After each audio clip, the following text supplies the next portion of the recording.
Welcome class to another unit, and I'm going to cover the civilizations of Teotihuacan and the Mayas together. And the reason why is because there's a connection between the two of them, and I'm going to tell you how they both are connected.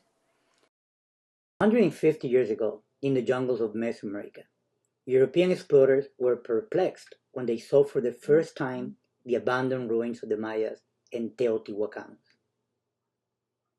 They were very surprised as they tried to figure out who built these amazing cities. The builders of these pyramids were the Mayas.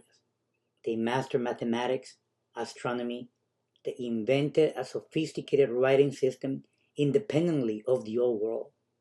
Their accomplishments prove that the indigenous people of Mesoamerica were not savages, but as equals to finest monuments found in Rome or Egypt. Mesoamerican fundamental belief was not set apart from nature. Their cosmology was connected to the forces of nature. Most of their gods were part of the cycle of life: the sun, the moon, the water, the earth, the flora and fauna. Everything around them made sense and it was all connected.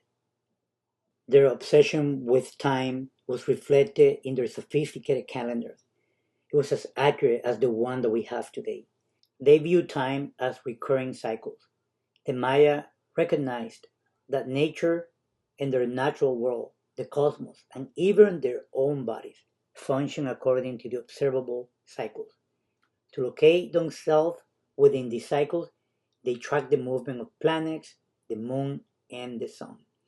They also use a 260-day calendar that many scholars believe to be based on the approximate duration of a human pregnancy. In this unit, I am going to cover the two greatest civilizations of Mesoamerica, the Mayas and Teotihuacan. You're going to watch a short video done by the Can Institute. It covers the Maya and Teotihuacanos as they both overlap in time, being the Teotihuacanos the one who influenced the Mayas. And that's what I'm going to make strong emphasis, because the rest of it you're going to learn it through the films, the one that you're going to watch on the Mayas and a little bit of the Teotihuacans. Even before most Maya sites have been established, Teotihuacan had established itself as a dynamic cultural center. Tons of material culture, including architecture, ceramics, art, hieroglyph inscriptions, and other artifacts found at early classic Maya sites, clearly reveals a connection between Teotihuacan and the Mayas. Let me start with a brief introduction of Teotihuacan. The city is about 2,000 years old. Archaeologists believe it took the Teotihuacans about 200 years to build this giant city that at that time was one of the largest in the world, an estimate of over 150,000 people.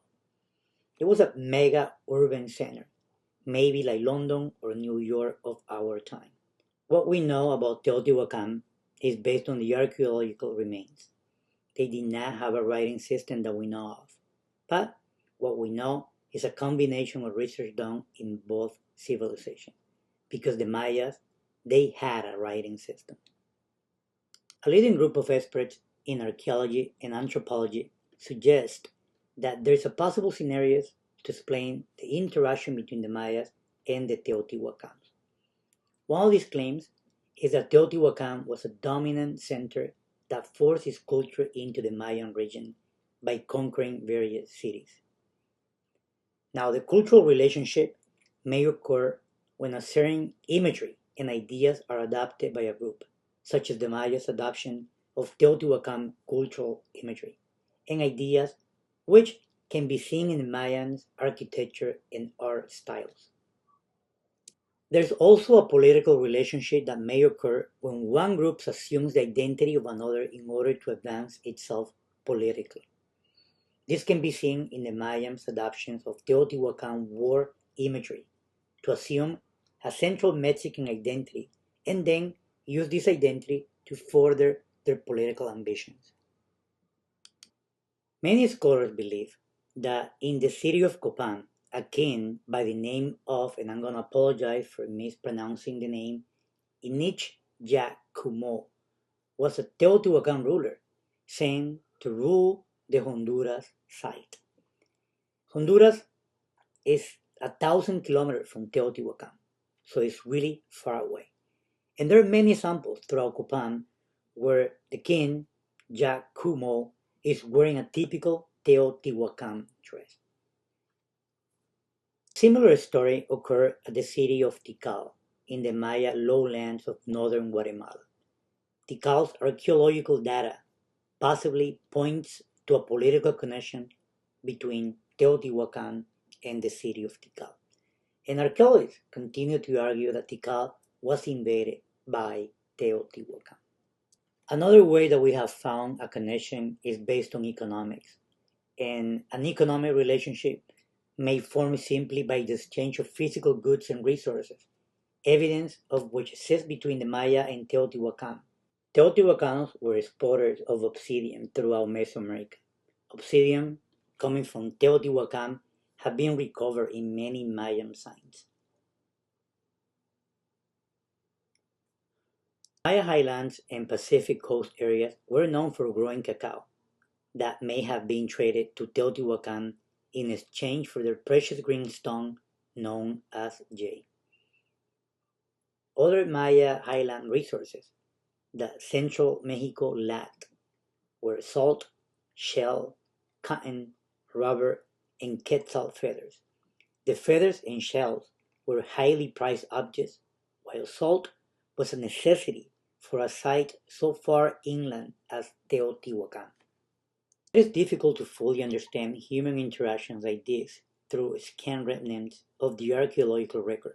It is clear, however, that all these findings throughout the region have shown that the relationship between these ancient cultures was more complex than we previously knew. And that is all for this introduction of how the Mayans and Teotihuacanos were connected. I am looking forward to our next podcast.